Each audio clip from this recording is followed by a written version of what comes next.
En ek is gevra om te praat oor die invloed van die kuratorium op die teologiese opleiding. Die kuratorium as struktuur, as vergadering. En broers en susters, dis eintlik 'n moeilike ding, want as jy nou mooi gaan kyk, dan sal jy sien dat die kuratorium is die tweede oudste struktuur, behalwe die algemene kerkvergadering van die hervormde kerk. Dit is ouer as omdat hy in 1909 gestig is. So hy is al ver oor 100 jaar oud. So wat praat jy oor? Wat kies jy? En toe besluit ek maar op die ou einde, dat ons gaan praat oor daai een plek, waar die kuratorium, en dis eintlik 'n waarskuwing vir ons, vandag wat hier lede is van die kuratorium, die een plek waar die kuratorium ongelooflike invloed het, en dit is die benoeming van teologiese dosente. Want hierso het ons nou twee jong dames, Dr. Anto, Dr. Marina, hulle kan die teologiese diskurs vir die volgende 50 jaar in die hervormde kerk kan hulle beïnvloed, omdat hulle teologiese dosente is. En daai benoeming het gekom vanuit die kuratorium uit. So ek gaan so 'n bietjie praat oor interessante, kontroversiële benoemings wat plaasgevind het, om so 'n bietjie 'n skets te maak van die teologiese diskurs wat daar in die hervormde kerk plaasgevind het. Nou, Dr. Christo het nou 'n verskriklike mooi gedetailleerde voordrag vir ons gegee. Dis nou nie my styl nie. Hy het gesê ek is 'n baie presiese mens. Hy kon nie meer verkeerd wees nie. So ek gaan meer breë skets en dan ook meer teologie geskiedenis doen. So daar gaan weer verwys word na teologiese strominge, teologiese rigtinge. Nou broers en susters, die heel eerste vergadering van die kuratorium vind plaas in 1909 en daarso, interessant genoeg, kom al byeen as die kuratorium vir die kweekskool van die Nederduits Hervormde Kerk. Die kweekskool van die Nederduits Hervormde Kerk. En ons het nou gehoor hoe Dr. Wouter praat oor hierdie drang wat daar was vir 'n universitêre opleiding. En dit is 'n baie meer genuanceerde ding, so net ter inleiding gaan ek so 'n bietjie daaroor eers te praat. Dr. Christo het ook daaraan aandag gegee. Nou broers en susters, die vraag na teologiese opleiding word al reeds by die 25ste AKV in 1890 gevra. En alreeds daarso ontstaan daar hierdie vraag, gaan ons 'n universitêre opleiding daarso stel, of 'n kweekskool daarso stel? En die voorstander van die universitêre opleiding was Dominee Godefroy, soos wat Dr. Christo het nou so mooi vir ons nou uitgegee het met daai aanhaling, wat hy dan sê, we hebben een hogeschool hebben, geen kweekskool nie. Hy pleit dan ook hiervoor by die AKV's van 1893 en 1897, dat voornemende studente by 'n universiteit opgelei moet word. Maar hy het ook verstaan die tyd, dit was arm, die mense was arm, dit was ver, en dan het hy ook gepleit dat as dit nie moontlik was dat dit ter plaatse kan plaasvind nie, dat hulle weggestuur moet word Nederland toe met behulp van beurse, wat dan ook gedoen is in die geval van Dominee van Drummelen en Dominee H.C.M. Fourie, waar daar beurse gegee is vir hom in Nederland te gaan swat. Maar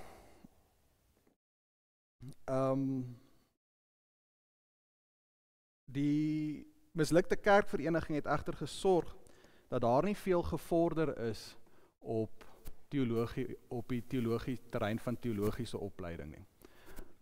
Die tyd van die kerkvereniging het soveel tyd in beslag geneem, as jy dink, het was van 1893 af, wat die eerste gesprekvoering plaasgevind het, dat eintlik al die inligting, al die energie het in daardie gesprek ingegaan. En toe dinge weer begin bedaar het, by die 29ste AKV van 1899, word teologiese opleiding weer bespreek. En daarso tree Dominee J.C. van Belkom na vore as die voorstander van 'n kweekskool. Vir daardie gedetailleerde inligting kan jy al Dr. Christo se DD proefskrif gaan naslaan. Sy argument was dat aan 'n universiteit jong mense tot teoloë gevorm word, maar aan 'n kweekskool kan die kerk vorm herders en leraars vorm. Uiteindelik is daardie beskrywingspunt van gemeente Pretoria aanvaar dat 'n kweekskool tot opleiding van predikante opgerig moet word. So is nou die tweede keer wat daar besluit is vir 'n kweekskool. Ongelukkig het die aanbreek van die Anglo-Boereoorlog die saak weer eens vertraag. Op 'n manier was die eerste opleiding van die hervormde kerk egter wel niks anders as 'n kweekskool nie. As jy dink aan die opleiding van Prof. P.J. Miller. Prof. P.J. Miller wat vanuit sy pastorie 2 studente opgelei het, te wete J.J. Kien en J.J. Prinsloo. En op so 'n manier was daar eintlik 'n kompromis getref tussen hierdie versigtiging vir 'n kerk eie opleiding en hierdie behoefte dat daar 'n koneksie moet wees, dat iets van die Nederlandse leermeesters tog moes spreek. Na die verwoesting van die Anglo-Boereoorlog was daar eers vir 'n tyd gefokus op die heropbou van gemeentes. By die 34ste AKV van 1909 word daar weer indringend bespreek. Weereens word die voorkeur aan 'n kweekskool gegee. Die entoesiasme vir die kweekskool het so hoog geloop dat daar uitvoerig in die hervormer daaroor geskryf was om gemeentelede te motiveer om tot die saak by te dra. Die kerkraad van die gemeente in Angola byvoorbeeld het gesê dat hulle gaan 'n spesiale bazaar hou om geld in te samel vir die kweekskool. En dat een van hulle gesiene lede 'n vol 10de gegee het terwille van die kweekskool. So jy kan hoor, daar was hierdie groot entoesiasme vir die kweekskool. J.J. Prinsloo beskryf byvoorbeeld in 1911 dat die hervormde kerk die oude voortrekkergees bewaar, dat 'n kweekskool nodig is juis om die eie karakter van die voortrekkers te behou. By hierdie vergadering word dan eers, hierdie vergadering van 1909, word die eerste kuratorium verkies. Die kuratorium het onmiddellik werk gemaak om 'n kweekskool daarso te star, maar die verarmde toestand van die Afrikaner het dit waarskynlik verminder. Ons lees byvoorbeeld in die Notilis, broers en susters, dat daar amptelike proteste aangeteken is vanuit byvoorbeeld die ring van die gemeente Middelburg, wat gesê het, hulle gaan nie bydra tot die kweekskool nie, want hulle glo nie in die belasting, hulle het dit 'n belasting genoem, die heffing van 2 en 6, wat daar gehef was vir die oprigting van 'n kweekskool nie. So daar het hierdie protes gekom, die mense was net te arm, hulle het nie geld gehad vir dit nie. Maar die kuratorium het voortgegaan, en daar is benoeminge uitgebring in 1910 of Prof. P.J. Miller, en dan ook later op Dominee Jack van Belkom en H.C.M. Fourie. Op daardie stadium het beide Belkom en Fourie reeds hulle doktorale eksamens voltooi. Miller en Fourie het die benoemings egter van die hand gewys, wat die vestiging van 'n kweekskool weer vertraag het. Uiteindelik het die sake rondom die oprigting van die Transvaal University College die kerk ingehaal. Tydens die 37ste AKV was dit reeds bekend dat daar 'n teologiese fakulteit aan die TUC gevestig gaan word. Op 20 Julie 1916 ontvang die kerk amptelike uitnodiging om mee te werk aan die teologiese opleiding aan die TUC, waarop die kerk positief antwoord en aanbeveel dat die hervormde kerk 1 dosent beskikbaar sal stel.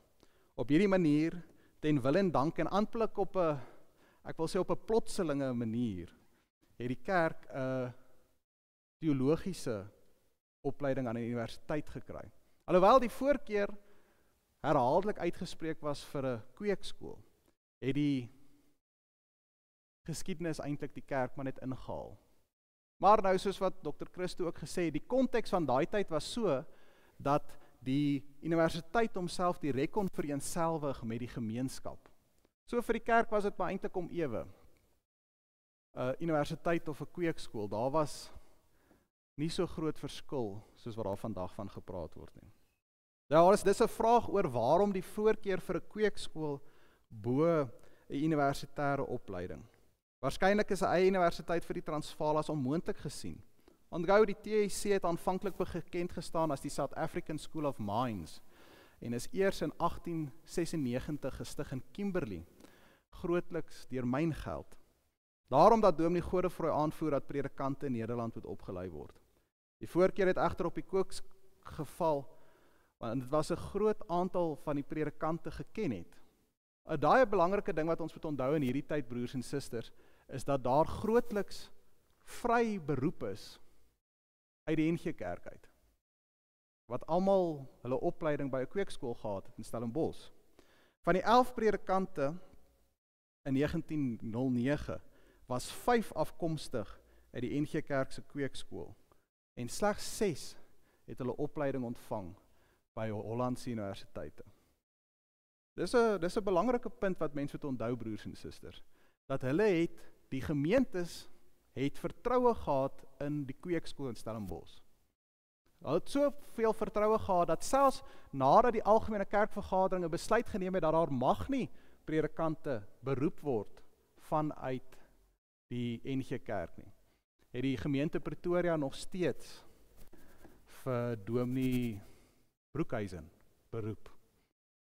Ja, vir Dominee Broekhuizen, dis nou een van die goeders wat ek nou nie geskryf het nie. Hulle het hom beroep, en hy was 'n kweekeling.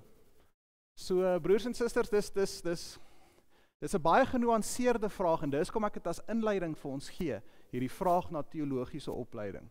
Universitêr, kweekskool, daai tyd was dit nie so maklik nie, en in die kerk het daar hierdie ek wil amper sê, aanvaarde standpunt ontstaan dat die hervormde kerk was nog altyd pro-universiteit.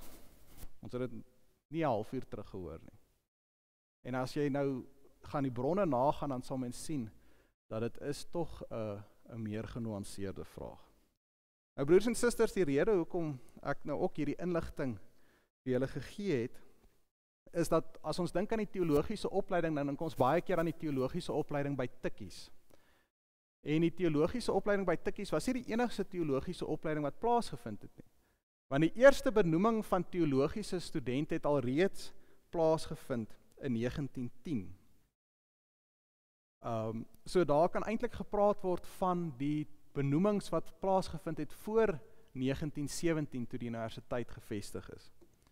Die eerste vergadering van die kuratorium vir die kweekskool, der Hervormde Kerk van Suid-Afrika, het plaasgevind op 19 Julie 1909.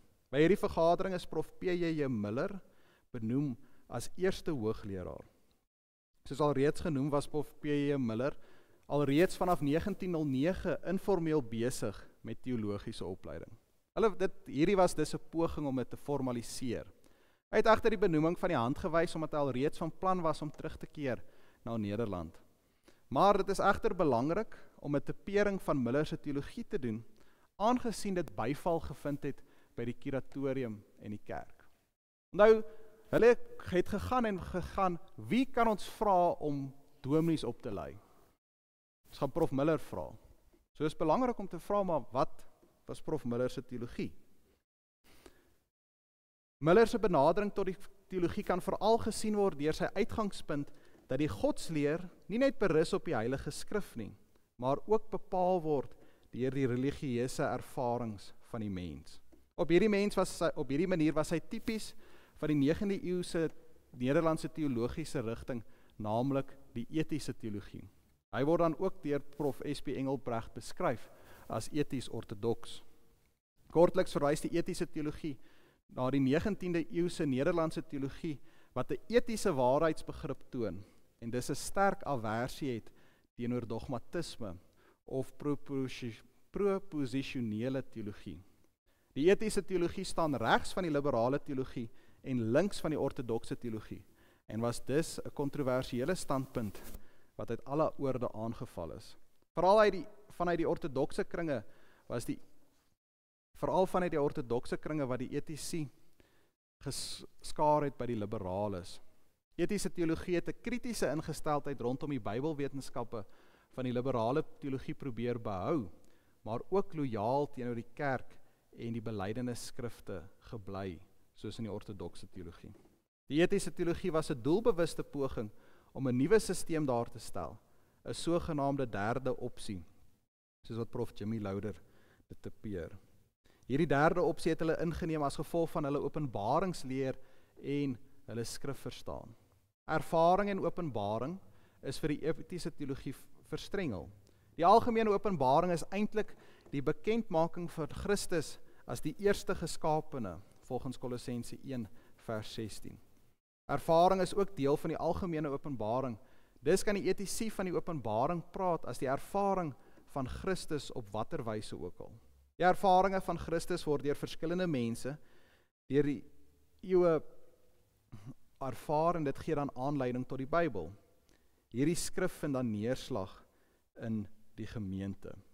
Nou broers en susters, as jy so die etiese teologie typeer, dat die godsleer, die openbaringsbegrip is eintlik die ervaring van mense wat dan neerslag vind op 'n konkrete manier in die skrif. Was die klip wat in hulle rigting gegooi het, maar dit kan natuurlik ry tot relativisme. Enigiemand kan ons nou sê, ek ervaar God op enige manier en daarom kan ek 'n hele teologie daarop bou. Maar die etiese teologie, broers en susters, het twee teenwigte teen die relativisme daar gestel. Twee teenwigte wat ek dink vir ons nog vandag 'n baie belangrike ding is om te hoor. Die eerste teenwig teen relativisme is die lewe van die gemeente.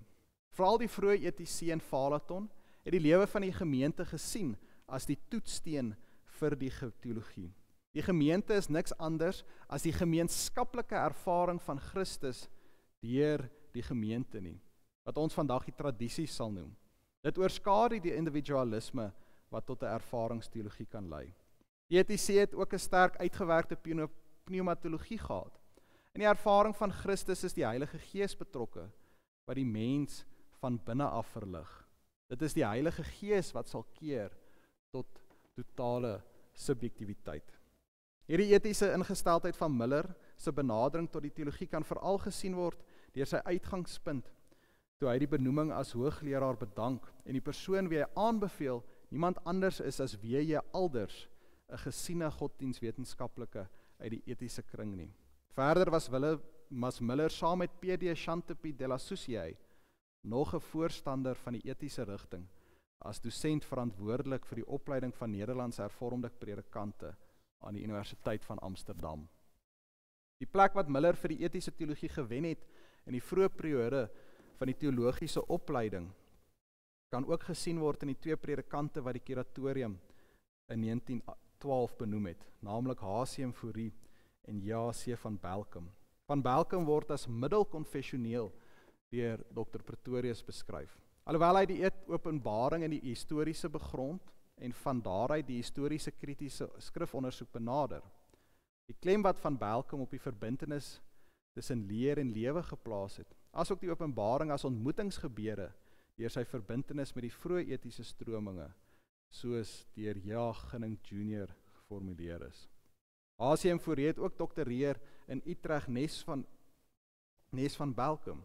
Hier het hy ook onder dieselfde leermeesters studeer en het veral waardering uitgespreek vir die Oud-testamentikus en etiese teoloog J.W.P. Falaton. Ongelukkig het H.C.M. Fourie die benoeming van die hand gewys, aangesien hy eerder geglo dat daar 'n universitêre opleiding daar gestel moet word. As jy Prof. Bart se kroniek van die kuratorium lees, dan is daar ook so 'n notaatjie wat sê, en sy weduwee het gesê, dat hy het nie gedink dis moontlik vir een man om al die teologiese fakulte. So hy was ook so 'n bietjie bang dalk vir die las. Maar ja, een van in sy antwoord hoekom hy die benoeming afgekeer het, was een van die redes onder andere dat hy wou eerder al sy gewig agter die daarstel van die universiteit gee. Nou broers en susters, nou kan mens eintlik hoor, en op hierdie manier werk ek met die artikel van Dr. Johan Bekes. Hy het nou kan ek nie jaar onthou nie. het hy 'n artikel geskryf, Voices Carry, an archaeological approach tot die hervormde kerk se teologie. En dan praat hy van strata. Daar's laag tot die hervormde kerk se teologie. Dan sê hy dat die oudste laag is hierdie etiese teologie, wat deur Miller daarso gestel is, en wat hierdie inslag gevind het in hierdie vroeë periode van die hervormde kerk se teologie. Nou dit is al die benoemings wat plaasgevind het voor 1917. 1917, soos wat julle weet, word die teologiese fakulteit daarso gestel. En dan word dan Dr. Gryvenstein of Prof. Gryvenstein aangestel. Ook natuurlik 'n kwekeling. Ons kan uit die vorige afdeling aflei dat daar 'n sekere agting vir die etiese rigting was by die hervormde kerk. Dominee Elia Brand sluit hierby aan toe hy in 1925 op 'n werkmatige wyse die hervormde teologie probeer saamvat. Wy erkenne den Bybel as God se woord, dan regel van ons geloof, met een gesag boven die formuliere van enigheid of ander formuliere deur mense zijn opgestel, waarin hy voor elke voorkomende geval een regel vinden. Hierso kan jy al reeds sien die afgrensing teen die konfessionele teologie. Ek haal verder aan. Daarom stel wy ook niet een wat wet op wat van raak niet en smaak niet en roert niet aan, en leggen wy niet aan die anderen regels om op te zeggen, dit mag niet en dat mag wel, maar prediking wy, dat ieder mens in zijn eigen geweten ten volle zekerheid moet zijn, en dat myne vryheid niet gebonden kan worden deur het geweten van iemand anders, maar ook dat myne skuld niet vrygepleit worden deur wat een ander mens geoorloofd agt. Christus leeft in myn, en daartoe predik wy die heden ten dagen lewende persoonlikheid van Christus. Nie alleen die historiese Christus, die 1900 jaar gelede op aarde gewandel het, maar Jesus Christus, die nog elke dag naast ons staan.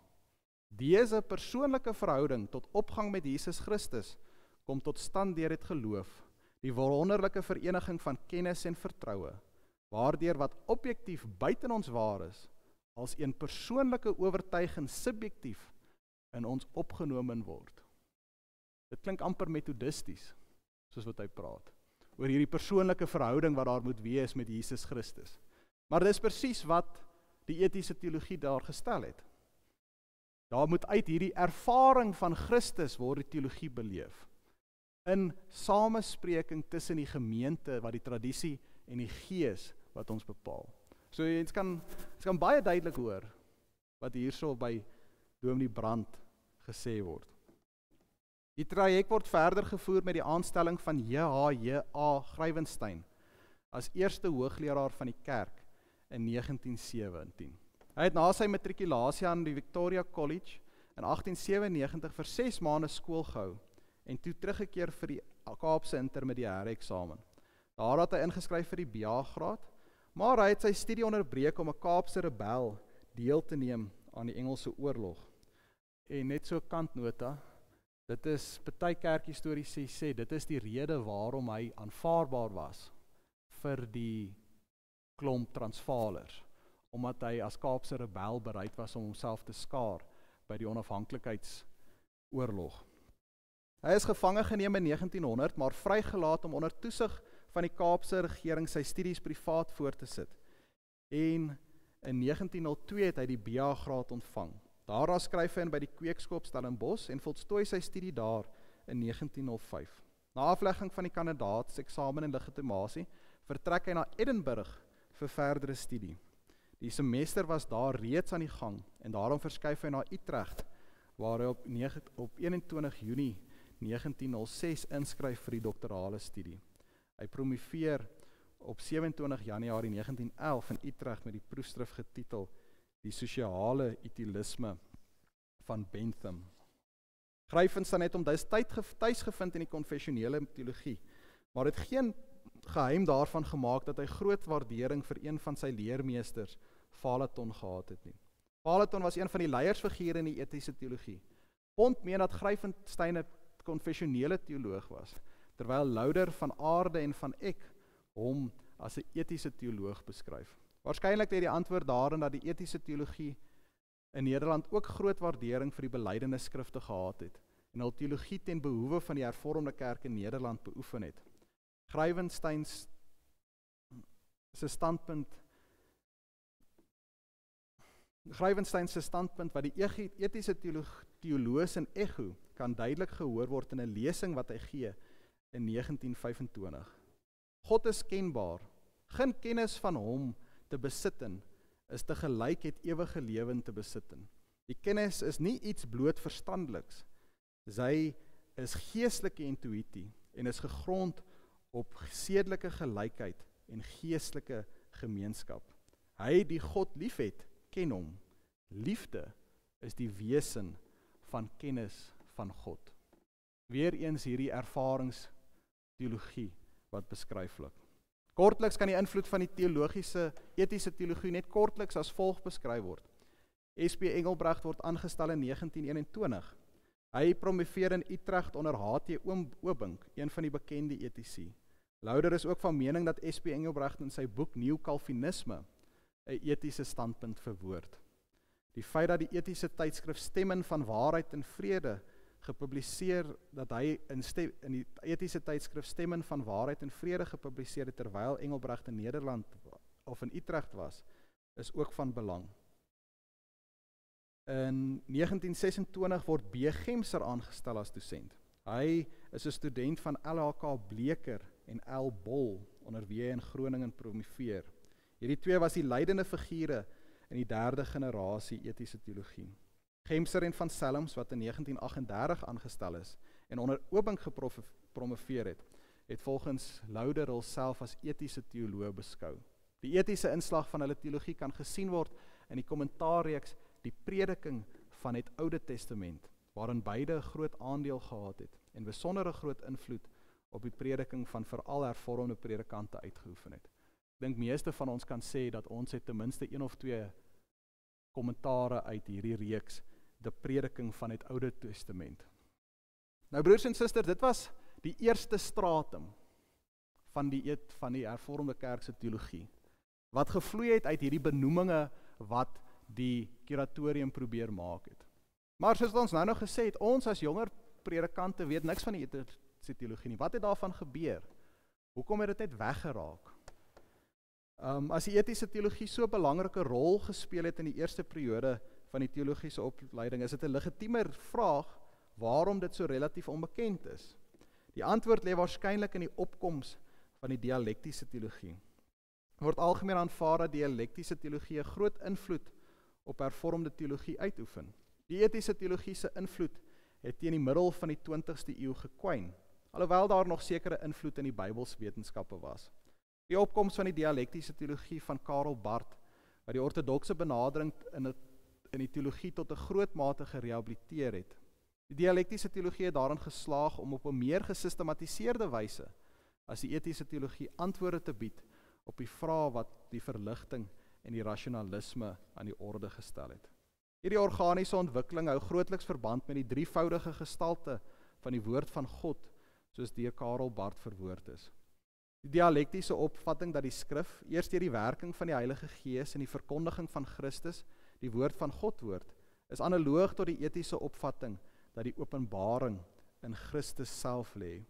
Die ander groot dialektiese teoloog Emil Brunner het dieselfde waarheidsbegrip as die etiese teoloog geheilig, soos wat blyk uit sy boek Waarheid as ontmoeting. Dit is juist die aansluiting by Brunner, wat prof. H.P. Wolmerans benoem in 1935 gevind het, wat die invloed van die dialektiese teologie in die hervormde kerk kom vestig het. En daarom nou sien ons broers en susters, nou word die tweede stratum gelê van die hervormde kerk se teologie. Dit was nou eers die etiese teologie, en nou word dit toegegooi onder die dialektiese teologie, wat daar uiteindelik gevorm het. En dan die persoon wat benoem is deur die kuratorium is dan ook H.P. Wolmerans. Wolmerans doktoreer aan die Ryksuniversiteit Groningen onder leiding van W.J. Alders, daai selfde W.J. Alders wat in Miller se plek aanbeveel is. 'n bekende eksponent van die etiese teologie. Die tema van sy verhandeling was die beeld van God in die mens. Dit kan nie ontken word dat die dialektiese teologie Wolmarans grondig beïnvloed nie. Wolmarans gebruik gedurig frases wat kenmerkend is van die dialektiese teologie. 'n Enkele aanhaling vanuit sy proefskrif waar hy die waarde van die openbaring bespreek, sal die punt illustreer. Die oneindige kloof van absolute kwalitatiewe wesensverskil tussen skepper en skepsel is alleen op een manier oorspan en dit is deur God se ewige woord. Dit klink asof hy dit net so uit Bart uit aangehaal het. Die oneindige kloof van kwalitatiewe absolute lewensverskil. Die algemeen aanvaarde voorveronderstelling ten opsigte van Wolmarans se teologiese denke is dat hy meer Bruneriaans as Barthiaans was. As godsdienstfilosoof het Wolmarans hom baie sterk by Brunner aangesluit. Vir sy voorbereiding vir sy klasse het hy woordelikse vertalings en opsommings gemaak van Brunner se religionsfilosofie, evangelische teologie en der Mittler. Verder is die enigste aanhaling wat Brunner gebruik in sy professorale intreerede, wat Wolmarans gebruik in sy professorale intreerede, die van Brunner. Wolmarans se openbaringsbegrip, soos hy uiteengesit in sy professorale rede, spreek ook van die invloed van die teologiese rede. Wolmarans begin by die wese van die openbaring, deur te stel dat daar sekere voorveronderstellings is waarvan ons moet uitgaan as ons oor die openbaring nadink. Die eerste is die polariteit van die openbaring. Daar is altyd twee pole tot die openbaring, naamlik God en mens. Openbaring is dus 'n relasie tussen God en mens. Die tweede voorveronderstelling waarvandaan alle nadenke oor die openbaring vertrek, is die wesensdiskontinuïteit tussen God en mens. Die derde voorverstelling waaruit alle denk oor die openbaring moet gaan, is dat God die verborge God is. Wanneer God homself openbaar, verloor hy nie die verborgenheid nie, maar openbaar hy dit slegs.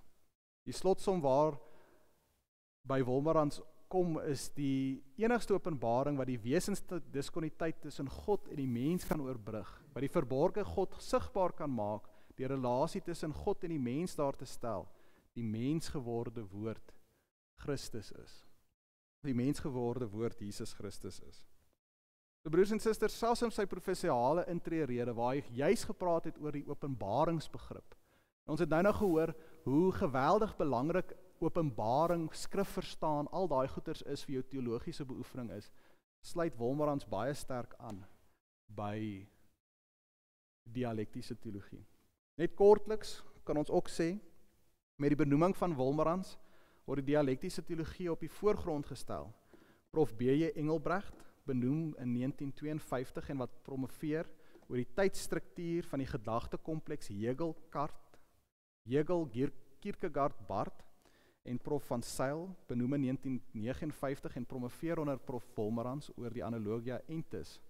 Tussen hierdie drie word die dialektiese teologie uitgebou tot die mees kenmerkende teologie van die hervormde kerk. Broers en susters, is so interessant dat die eerste bekendmaking van die dialektiese teologie aan die breë kerkgemeenskap alreeds in 1934 plaasgevind het. In 1934 word daar gevra vir Prof. Frans van Zyl, toe sy nog net dominee Frans van Zyl, om 'n reeks van 19 artikels in die Hervormer te skryf, waar hy die dialektiese teologie moet verduidelik. Daai 19 artikels is toe saamgevat in so dun ou boekie, Gods woord. Daar's waarskynlik nie vreeslik baie van hulle beskikbaar nie. So vroeg alreeds het die hervormde kerk kennis geneem van dialektiese teologie. Nou broers en susters, nou sien ons eintlik, maar nou is daar hierdie tweede stratum, die dialektiese teologie. Maar nou die hele tyd word daar ook gepraat van 'n derde stroming wat daar in die hervormde kerk is, die konfessionele stroming, die konservatiewe stroming, die stroming waar daar 'n groter klem geplaas word op die belydenisskrif. En hierdie stroom was tog altyd daar, want dit is die stroom wat eintlik nou maar kom vanuit die kerkhervorming en ook vanuit die gereformeerde teologie na ons toe kom. Maar, dan is daar ook 'n interessante ding wat plaasvind. Prof. Buitenbach skryf in daai dik boek, 'n 20ste eeuse hervormde teologie, dan skryf hy dat daar 'n verharding gekom het in die hervormde kerk, rondom die belydenisskrifte. Dat daar 'n verharding gekom het in die hervormde kerk rondom die belydenisskrifte. En dit is nou die laaste punt wat ek gaan aan bespreek, broers en susters, en waarskynlik die mees kontroversiële benoeming wat die kuratorium gemaak het, en die invloed van die kuratorium, of die besluit wat die grootste invloed uitgeoefen het van die kuratorium, naamlik die benoeming van professor A.S. Geyser. Nou broers en susters, daar het so 'n herrie rondom hierdie benoeming losgebars, dat dit 3 jaar gevat om voltrek te word. Vanaf hy benoem is, totdat hy op die ou einde voluit in die tuig kon klim. Op 'n buitengewone vergadering besluit die kuratorium op 23 Julie 1943 om by die kommissie van die Algemene Kerkvergadering aan te beveel dat met die Universiteit van Pretoria onderhandel moet word om die dienste van professor Gryvenstein te verleng na die bereiking van sy leeftydgrens, die aftrede ouderdom van 65 jaar. Dit is ook toe gedoen. Op 21 Junie 1944 is weer oor die saak gehandel. Die kuratorium moes name voorlê om prof Gryvenstein se pos te vul, en hulle stel voor onder andere Dominee A.S. Geyser van Heilbron. Hierdie aanbeveling is deur die kommissie van die Algemene Kerkvergadering aanvaar, alhoewel dit teen die kerkwet was, aangesien hy nog nie promoveer het nie. Dit het egter 'n reuse herrie veroorsaak en waarskynlik een van die mees gewraakte besluite van die kuratorium. Geyser was volgens alle berigte 'n goeie student. Hy het 'n MA graad in die klassieke tale ontvang in 1943 met lof. Hy moes nou egter met die hoogste spoed 'n doktorsgraad in teologie verwerf. Hy was reeds in 1943 ingeskryf vir 'n doktorsgraad en wel met kerkgeskiedenis as hoofvak. Dit is egter later verander na Nuwe Testament. Baie maal word die konflik wat oor hierdie saak ontstaan het afgemaak asof prof Gryvenstein geldgierig was en net daarom gekontinueer moet word. Hy word ook dan uiteindelik gekontinueer tot 1946 om praktiese teologie te doseer. Dit is 'n oop vraag waarom die kerk so lank gesnoer het om Geyser toe te laat om die vak aan te bied wat die meeste die predikante vorm. Onthou, wat het Dr. Christo nou gesê? Dit was nie 'n formele vak nie. Daar was nie eksamens daar geskryf nie. Dit is soos wat ons vandag praktykvorming sou noem. 2 keer word prof Geyser belet om praktiese teologie te doseer. Nou en dan natuurlik na die Geyser saak. Dis 'n vraag. Het die kerk hom nie vertrou met die studente nie? Nou dit is ook interessant, broers en susters, dat die is een van die vrae waar ons nie ooit 'n volledige prentjie sal hê nie. Want op las van die kommissie van die Algemene Kerkvergadering is alle bydraes tot die debat wat onder 'n anonieme pen verskyn het, vernietig. Dit staan nie, dis nie in die argiewe nie, dis weg.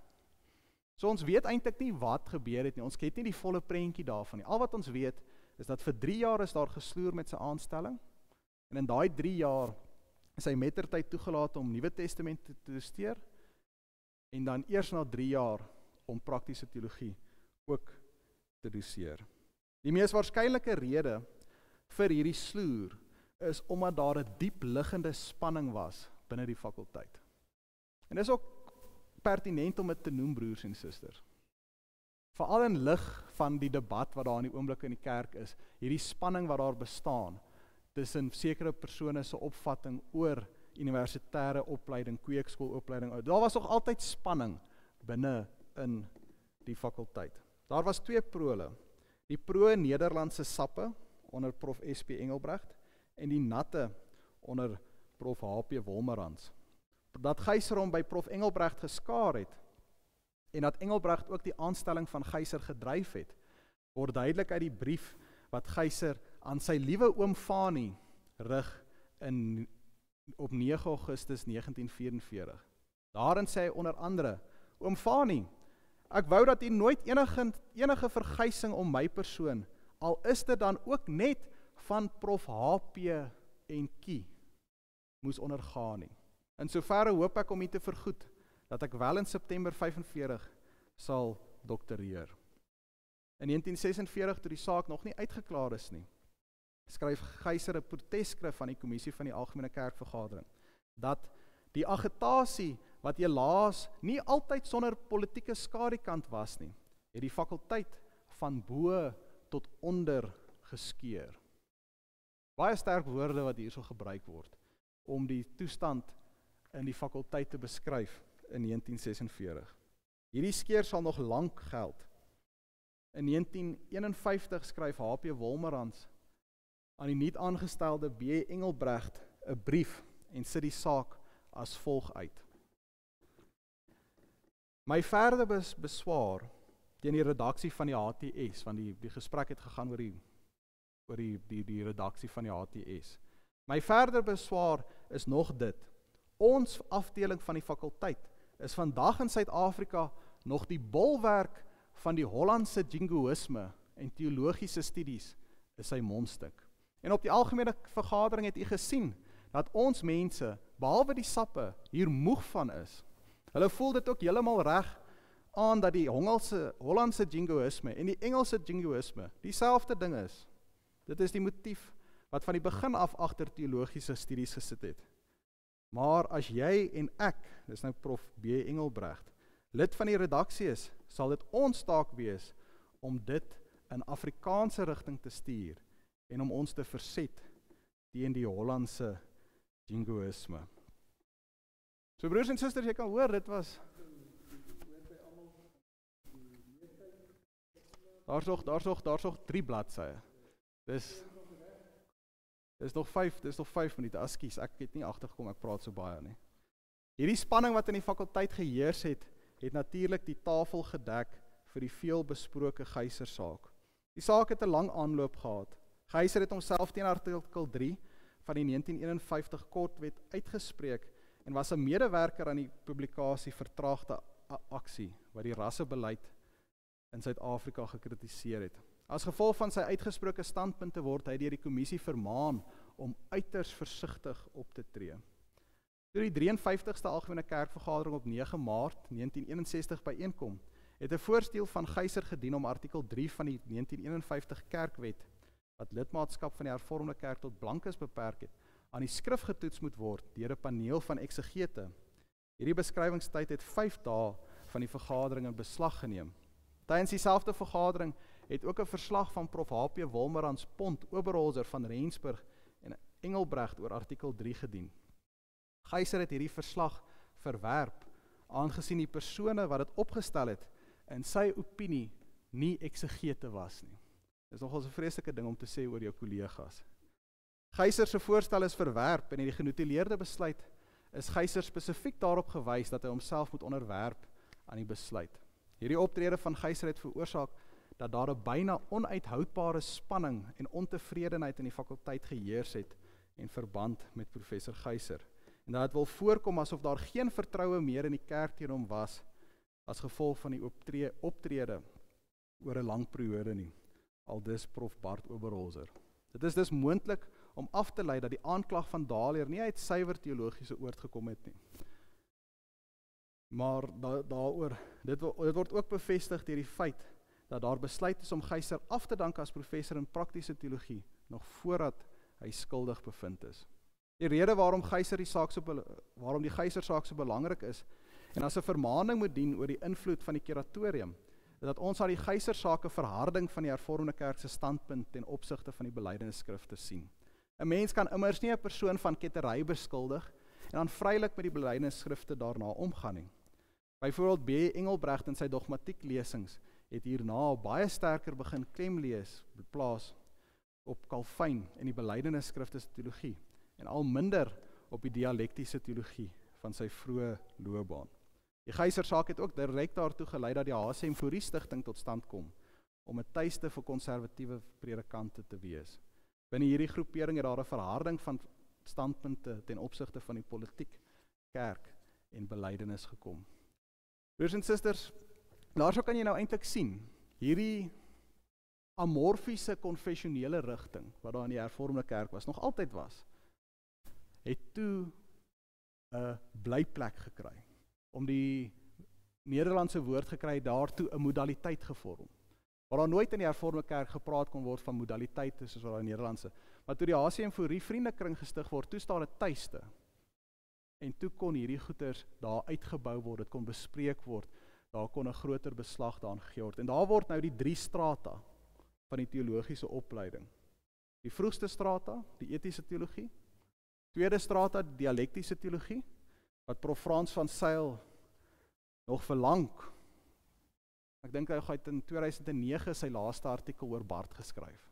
Sy al 'n ou man. Toe het hy uitgeleef en dan die konfessionele teologie, wat dan sy blyplek gevind het in die HCM4 vriendekring. Broers en susters, daarom is dit so belangrik vir die kuratorium om te besef watter invloed hulle het op die teologiese diskurs in die hervormde kerk. Die dosente wat genomineer word, bepaal die teologiese diskurs wat plaasvind, want hulle is ons vakkundiges op wie die kerk steun. En gevolglik kan hulle tot 'n groot mate die teologiese diskurs bepaal, soos wat ons nou gesien het in hierdie verskillende stratums wat daar gestel is.